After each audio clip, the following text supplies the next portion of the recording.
Texas Attorney General Ken Paxton marked Dr. Martin Luther King Jr. Day by issuing a lengthy legal opinion attacking DEI policies. He also took a shot at U.S. Senator Cornyn, who he'll face for Cornyn's seat in the Republican primary.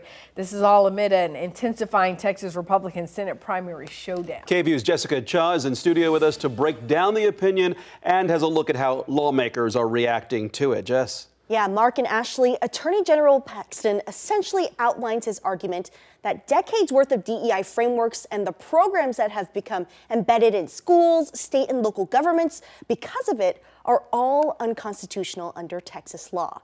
But some lawmakers worry this opinion could have detrimental consequences.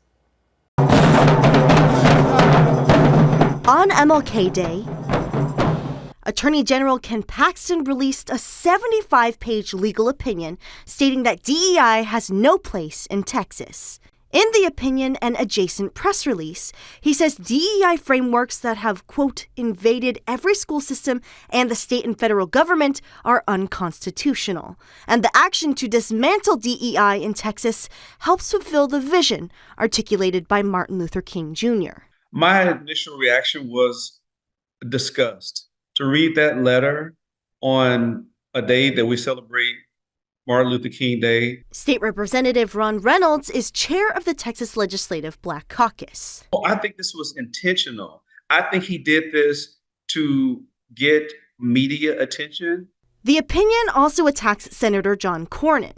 It cites a 1999 opinion he issued when he served as Attorney General, where he declined to comment on the use of race in financial aid decisions by public universities and withdrew a previous AG's opinion on it. The opinion says that has allowed DEI policies to go unchecked.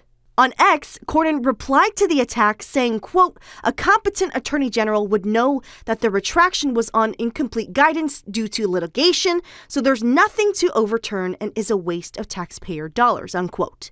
Democratic Representative Ron Reynolds agrees, calling it a calculated political move. This opinion basically was designed to undermine Senator Cornyn, who he's in a Republican primary with. He's using black and brown and minorities as political pawns for his MAGA base. In the bulk of the opinion, Paxton argues that private companies in Texas engage in, quote, woke DEI practices, referencing programs like the historically underutilized business program, or HUB, and affirmative action, which considers sex and race in hiring practices and prioritizes certain businesses for public contracts based on race and sex.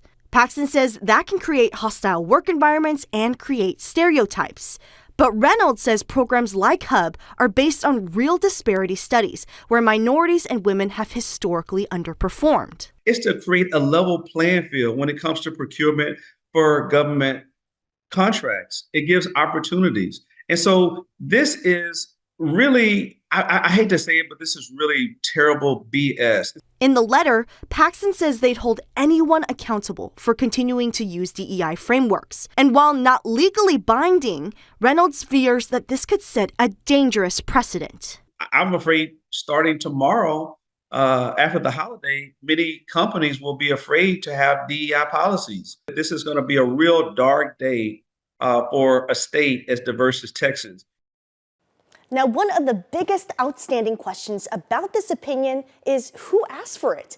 Under Texas law, the AG's office issues opinions in response to requests from lawmakers or state executives. Now, in this case, they did not give any information about who requested this opinion. However, we have reached out to the AG's office, and we're going to reach out to the AG's office about who requested this. And Representative Reynolds also says that he is going to be looking into this on his end as well. And that is a very key question. Right. This is who started all of this, right. The 75-page letter. I mean, this is a lot to digest. Mm-hmm. Yeah, we'll, of course, stay on top of it and keep you guys informed of what we learned. Jessica. Jess, thank you.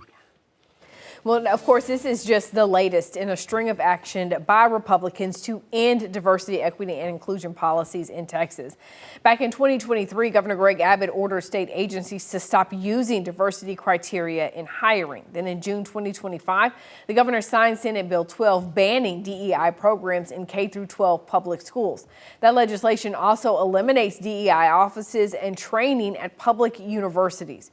The American Civil Liberties Union is currently suing screwing the state over the law.